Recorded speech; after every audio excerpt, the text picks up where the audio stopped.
Yeah, I interviewed Shaka Senghor. I don't know if you're familiar with him. He was a guy from Detroit who killed somebody in a drug deal gone bad after he had just been shot 6 months earlier. So he was paranoid. He was carrying a gun around because he didn't want to get shot again. And then a situation happened. He ended up killing the person. It was after that moment where you realize that anybody can die out here. Like, it don't matter. It don't matter how tough you think you are, how much money you making, how much you think you the man. Like, anybody can get killed out here on any given day. And like that shifted everything inside of me, you know? And so from that moment forward, I never left the house without a gun. You know, I had a gun even when I was in the house. Like, that's just what I was on. And I started making it up in my mind that if I find myself in a conflict, I'm shooting first. And 16 months later, that's what happened. And he did, I think, like 25 years in prison. And he wrote a book called Righting My Wrongs, which ended up being a New York Times bestseller. And Oprah had him on his show. And now he's doing, TV shows with Oprah. And he said something very interesting. And he said that you are not defined by your worst moment. And he killed somebody. And he understands the repercussions of it and so forth. But just because you had one bad moment in your life does not make you a bad person. And I think that when you look at prisons and the people who are in prisons, most of them are there because of a split-second decision, pride, anger, testosterone, addiction, whatever. Addiction. 80% of the people in prison are there for addiction, don't need to be there. I needed to be there, but addiction, right? Yeah. Yeah. Some people might say Jayson Williams got 27 months for ending a man's life because he had millions of dollars. If it was Jayson Williams, the bus driver, he might have gotten 20 years. Well, it might have been Jayson Williams, the bus driver.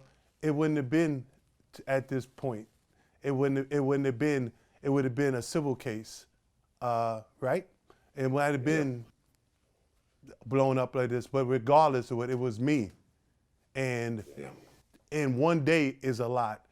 And 27 months is what I got for the cover up. It was an accident. I had an accident. And then I tried to do something as a cowardly act. And that's what I went to prison for. I had a trial by jury. You got out in 2012. Is that accurate? Is that after the Rikers? That sounds about accurate, yes. Okay. How did it feel? I mean, so here you are, you're going in as a millionaire, and that doesn't really matter in prison.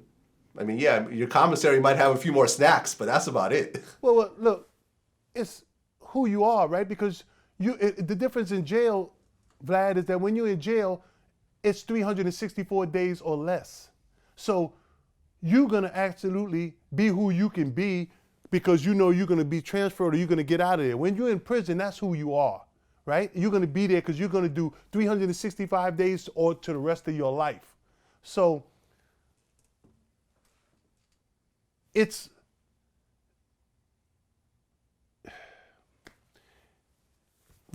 nothing easy about that. There's nothing easy about, nobody's ever come up to me and say, yo, Jay, give me your money, or Jay, give me this. I participated in everything there. I was in the basket. I did things. I carried myself the correct way there. I understand I'm no boss. But nobody came up to me and said, Jay, give me money, give me noodles, give me cigarettes. They said, Jay, can you help me when I get out of here? He says, can you help me get a job? And that's what, if you give a man a job, you give him self-respect and he can go back to his family. Nobody ever asked me for anything in jail but for self-respect. And that was a job. Yeah. So you walk out in 2012. How did it feel to walk outside those walls and see the outside for the first time? And really, 27 months, like 27, almost 3 years, really. Charles Oakley picked me up with some friends and we went to get Italian dinner because there is no cheese or tomatoes in prison. Okay. I ate so much cheese that I got blocked up, had to go to the emergency room. Are you serious? That's a true story. Yeah.